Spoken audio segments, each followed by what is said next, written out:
It's not every day you come across a band like this, but here they are, a visual kei band right here in the city of Toulouse. Visual kei was basically Japan's answer to glam metal. While bands like Motley Crue, Poison and Rat flew the flag in the West, in East Asia bands like X-Japan, Dead End and Malice were paving the way. And unlike the West, grunge didn't seem to get in the way, and as a result of this, it allowed this genre to survive, thrive, but most importantly, evolve. Throughout the passing decade, this genre has only gotten stronger, and with the Redmoths now front and centre, they are fast becoming the next big band to lead the charge in this movement. After catching their live show a few weeks back, it's clear to see why. So in an effort to discover how a band like this came to be in Toulouse, I decided to catch up with two of the members to get the full story. So without further ado, here's my interview with the singer and drummer from the Redmoths. Enjoy. Ladies and gentlemen, I have two very special guests with me here today. I've got two members of the band, the Redmoths. I've got KyllE and Ray. Guys, how are you getting on? Hello. So, My name is Kyle, not KyllE. oh, my mistake. Oh, don't worry. And I caught your show in Plaisance a few weeks ago, and I was amazed. It was, such a great performance, and a visual kei band right here in Toulouse. Like, out of all the metal and rock genres, what inspired you to form a visual kei band right here in France? I think it was me who started everything because I was into visual kei, like, maybe for my early teenage, like, maybe like in start of high school. So yeah, I really liked visual kei, and then I met him. Yeah. And I told him, yeah, I want to keep doing that because at first I had my first band. We were doing visual kei, but yeah, I wanted to like continue to do visual kei after my first band. So I kind of told him, like, if you want to make music with me, it needs to be visual kei. Oh, brilliant, man. No, it was such an amazing show, and I'm a fan of visual kei also. I like bands like Deer and Grey and stuff, and it's fair to say for me, you guys encapsulate that look and you remind me of the sound of Deer and Grey. And I hear so many different influences in your music. Tell me, what are some of the bands and artists that helped shape the Redmoths, your look and your sound and everything? To me, it was like at first like some old visual kei bands. Like, it's not really like maybe the Pias, if you know this band. Like, I really liked the aesthetic of like old school visual kei.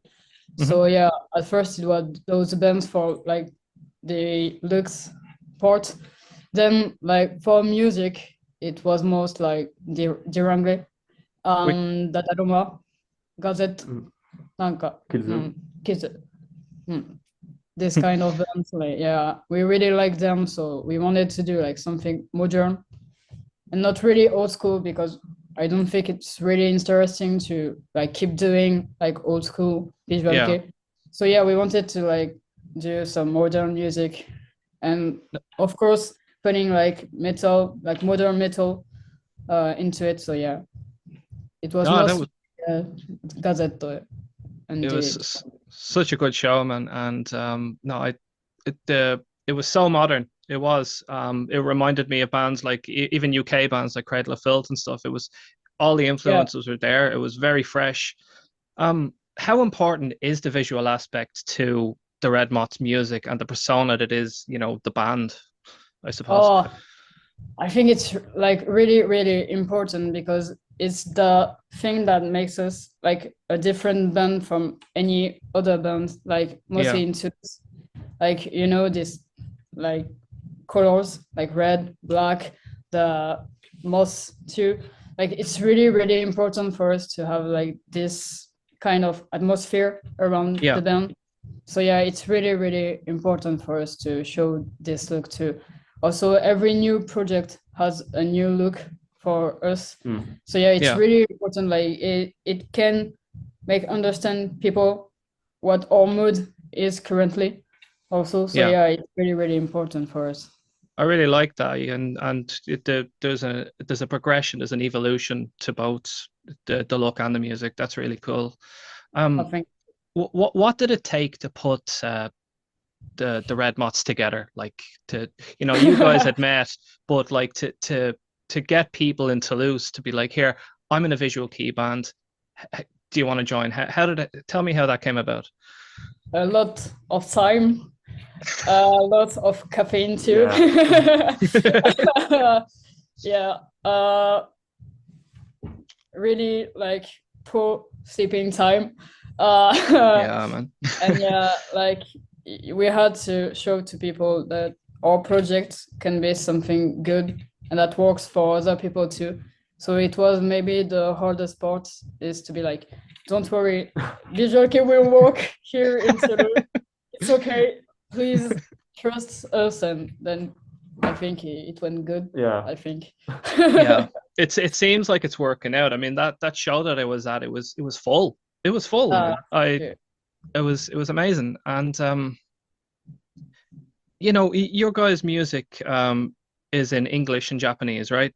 And you guys are in France. Has that been a hard transition for the French fans, or do they understand? Well, I think like fans right now can understand a little bit of Japanese, and most of the fans can talk in English too. So I think it never was a really like a big problem. Also, I'm half Japanese, so everybody is okay with that. Like I talk Japanese, I write in Japanese. Also on my social medias, I often talk in Japanese too because it's easier for me. So I think everybody accepted that. Yeah. They also, I think, on internet you can find translation of our songs. So if they can't understand, they can still like see the translation. So it was never really a big deal. Like as a person who's half Japanese, was it hard to learn French?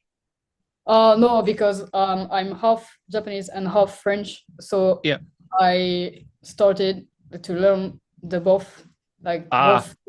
So it's sometimes I mix like those language, but it's okay. I can say that Japanese is easier. I think it's more natural in my brain. So, pour moi, en français, c'est très difficile. I'm from Ireland, so I've been learning the language and trying to seek out a job. I'm getting there, but I found it quite difficult. It's really difficult. Yeah, truly. I think French is the most like hardest language to learn. Yeah. It's the formal and the informal. Yeah, it's really hard. Well, in Japanese too, but maybe it's like easier to understand. She can't talk in Japanese, but she can maybe understand sometimes, like with the context of what I'm saying. Yeah, he can sometimes understand. But yeah, it's pretty funny. Guys, as a band of your type in 2025, has it been difficult to establish yourself in the French metal scene? Like, has there been competition? Has people accepted you? I think we don't really have like competition. Like we can't see other bands like we are in a competition. So we mostly think like other bands is really interesting. So it's like we don't have this kind of competition mood, I think. Well, that's good. So we don't think like that, but the hardest part for us is to make people trust us. Like we can make a good work, so please trust us, because it's been like 1 year that we started to like do concerts. So it's pretty like, I don't know how to say it, but it's not from a long time that we are like organizing our own concerts. So it was the most difficult part was like that. Please trust us. We can make a good show. So like having concerts is the difficult part. Like we can't find a lot of venues or festivals. It's really hard for us to find some occasions to perform. So it was, I think, the most difficult part. Yeah. But Have the band received any airplay from local radio stations or coverage in magazines like Hard Rock, or sorry, Rock Hard Uh, magazine? not magazines, but I think one time, like in the UK. Yeah, in UK, In radio. UK, yeah, Little yeah, radio in UK, yes. yeah, radio in UK. But not in local. No. I don't think so. Mhm. Or I So, don't know. no, but I don't think it will be long before people start taking an interest in your band. It's really something. I can't sell it enough. I really enjoyed the show. Like, I um, think is there any specific record label you'd want to sign with in the future if given an opportunity? I don't really know. Mm. Like any big labels. Yeah. It's good. Like yeah, any label. You don't. Yeah, I don't know. Like, oh, there was this one like in Dutch. Like, what was the name?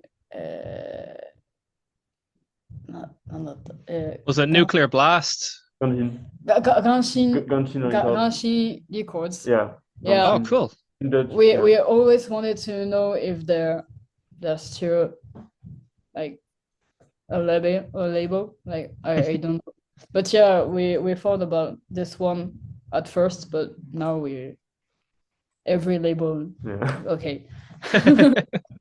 Well, I asked that because you guys have a new EP out called Malice, and Yeah. if you can tell me a bit about that. What was the inspiration behind Malice and the cover, especially? I like the front cover of that. Oh yeah, the cover. Well, I wanted to take, this like homme de vitre, we call that, and because it was like the perfect human, the representation of perfect human, and Malice is talking about the bad sides of human. So I really wanted to, do this contrast between Yes. the two concepts. So yeah, I wanted to put like the perfect human, but like, cut in the middle and Oui. like symmetry, like doing something like that, and talk about bad sides of human. Like dread is about an obsession on someone, like someone who is putting his trust, and too much, like, I don't know how to say it, but like too much. Say it in French. Maybe. So yeah, it was about that, and say for Laugh at the Dead, it's, people who are laughing about someone's death, but like it's still someone's death, Yeah. So Yeah, it for was sure. about this concept too. God Trip also is about, like AI, Yeah, AA. AI And thing. human violence about AA and video games. Yeah. Mhm. How this thing could end up in the future.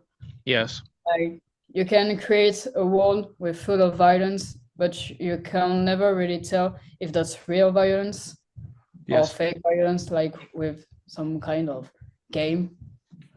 So yeah. Fake news, basically. Central to, yeah, it's about like, having a difficult relationship. Yeah. Yeah, try to forget things, but maybe it's not the right way to forget things or people. So yeah. But it's very creative, and I really liked it. I bought everything the day after the concerts. I sat with it. Thank you. Really enjoyed it, man. Let's talk about your music videos. Both clips, like they look fantastic, high budget. My favorite is Fukujin no Kibo. Have I said that right? Yeah. Can you explain the concept behind both of your videos? Because very creative. I really like it. Oh, thank you. Well, Kenzen no Kibo is like it talks about, a couple who wants to get a baby to solve their adult problems. Yes.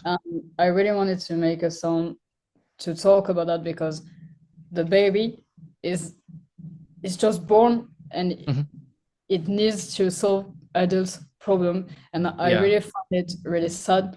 So that's why we wanted to, like, in the music video, we wanted to, like, the mother to be really weird, like half human, like something really weird, and the baby too. like, you know, it's like green and in moss.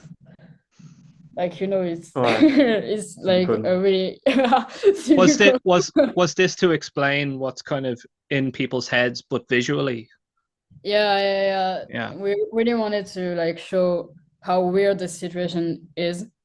Yeah. And that's why the mother like destroyed the head of the baby. And we really wanted everything to be really weird. Also, our looks is like showing like maybe God's representations. Like we are not in the story, but we are seeing the story like happening. Yeah. So we really wanted like to show it on the music video. And for the second one, it's called Whore. And yeah, we just wanted to, I don't know, I don't know how to say it, but like we wanted things to be really like chaotic. Yeah. So yeah, we really wanted to do that, and then add like, you know, acting scene to tell the story.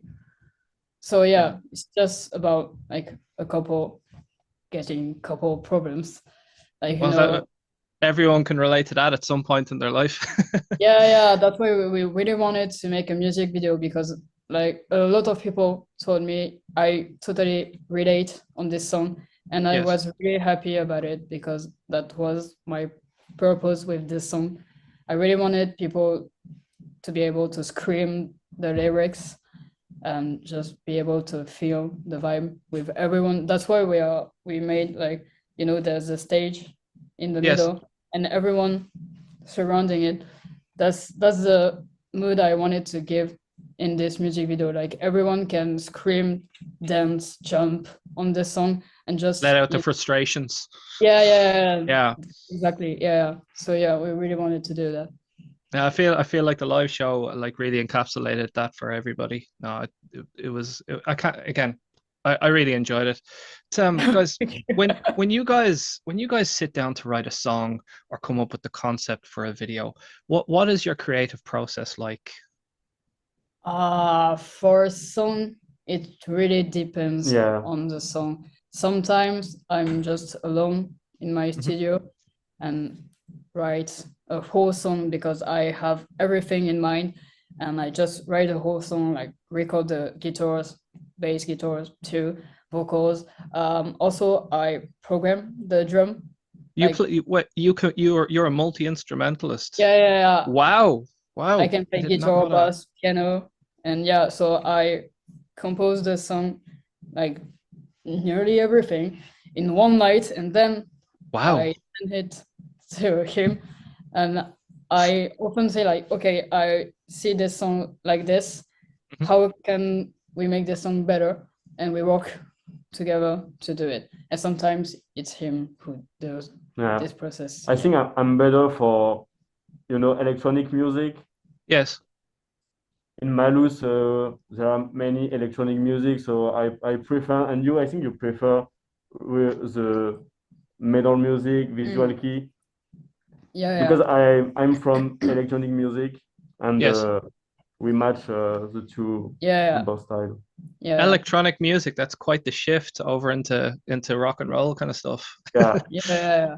So yeah, it's really interesting when we both work on the song, because there is really a mix of those influences, different influences, in our music. Also, I think I'm pretty good like to find top lines. You know, I write a lot, like maybe too much text, so I often like imagine top lines, and then when he comes up with a song, I'm mostly like, okay, on this part I share this melody, on this part I hear this kind of melody, and then I record everything.